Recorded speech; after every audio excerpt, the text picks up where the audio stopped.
Let's start with the cell phone. How big a deal should be made of that, RJ? It's a big deal, but not from a lingering effect. Not will this affect future games. It's a big deal because it's like, guys, this is the playoffs. This is the most focused. This is when there's the most cameras. This is when there's the most conversations. So even if there's a player sick, I understand that. But you had a guy who's not even playing. He's not even suiting up. So Amir Johnson is he's just kind of there hanging out.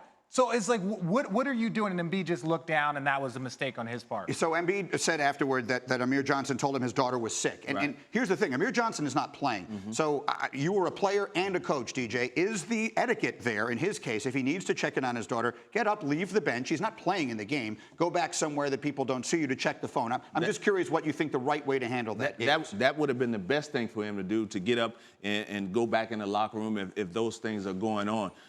Like Richard alluded to, this is it.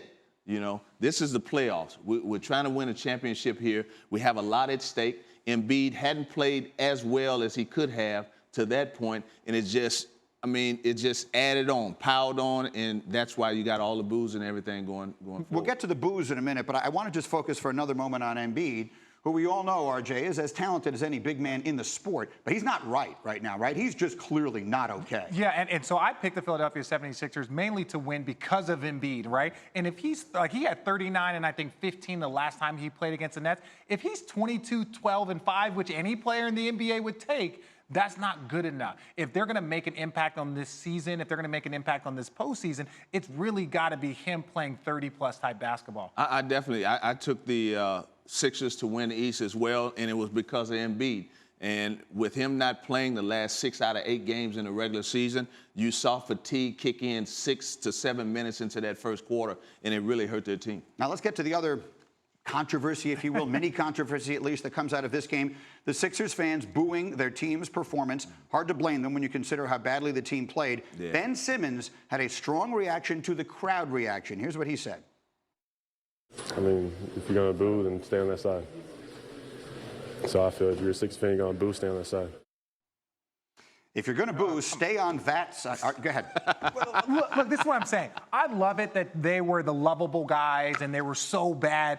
But welcome to Philadelphia. This is what the Philadelphia 76ers fans are. If they don't like your intensity the entire time, they will start booing you. Yeah. You have more stress there if you're the home team than if you're the road team, if you're not playing well. So hey, look, Ben, this is what Philly's about. They were loving you last year because they were finally in the postseason again. But now they want what they've been promised, and that is high-level basketball and a postseason, stretch. So if you're not doing that, they're going to boo you. Tell me the most important thing is, did you deserve to get booed? That's what he should have said. And this all comes with expectation. And this team has been good, and like I said, like Richard said, we expect this team to win the East.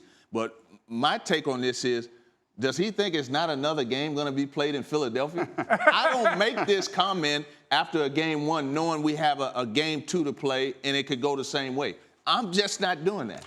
I'm willing to accept that frustration after a loss, and maybe you say something that you eventually regret, but we're professionals now. Yeah. We should know better than that. And I don't care if it's Philadelphia, which we all know is legendarily tough, or any place. Yeah. Your team plays that badly in game 1 of a playoff series, and you hear it from the crowd, the answer should be, they have a right to be upset with us. Yeah. We expect more of ourselves. We'll play better in game 2. Get this. No one in that arena even knew about PhoneGate. No one in that arena knew about PhoneGate. Imagine when all of those people get home and see that on television, they're going to be like, obviously these guys weren't focused, so it's only going to get worse. These people in the arena only just saw what was going on the court and they booed. Wait till by the way, game 2 of that series is tonight. There's not a whole lot of time to sit around. Get it. No. I mean, I can't believe I'm saying this, but the Sixers have to win this game, right? I mean, they need to win this game. Otherwise, they're going to come back here to Brooklyn, and it is going to be nuts, right? They have to win this game. And I'm saying, Brett Brown, you have to, if Embiid is healthy, you have to get him the ball every single time down the floor, let him impose his will, and let the other guys fit in around that.